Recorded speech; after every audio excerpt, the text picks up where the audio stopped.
Concevoir des véhicules made in Côte d'Ivoire d'ici à 2025 et faire de la Côte d'Ivoire un hub sous-régional en matière de fabrication d'automobiles à l'horizon 2035 sont l'un des objectifs prioritaires du gouvernement ivoirien.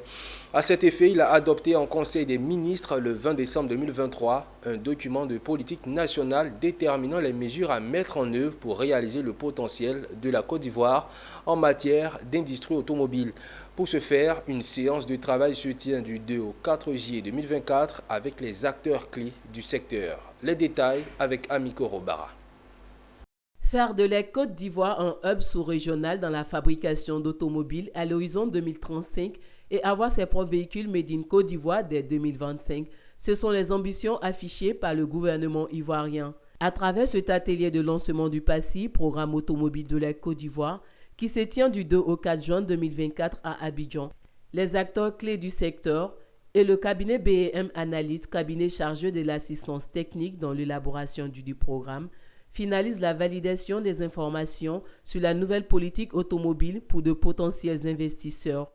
Cet atelier est le point de départ d'une série de travaux qui vont permettre donc de valider donc ce document de référence pour l'industrie automobile de Côte d'Ivoire que nous appelons Programme automobile de Côte d'Ivoire. Et l'horizon, c'est qu'en septembre 2024, ce document sera entièrement finalisé. Alors, le premier défi, c'est que la Côte d'Ivoire paie des devises en important des véhicules d'occasion, évidemment, qui créent beaucoup de nuisances au plan environnemental. Et l'un des défis aussi, c'est le défi de la compétence, donc la formation des ressources humaines qui soient qualifiées donc, au métier d'assemblage, de montage de véhicules.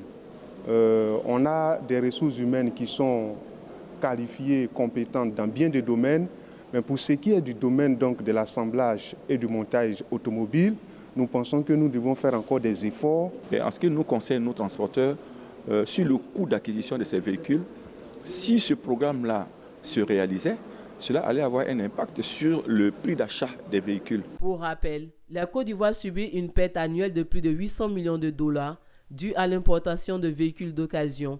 En plus des avantages cités, le programme PACI est une aubaine pour moderniser la flotte de véhicules en Côte d'Ivoire.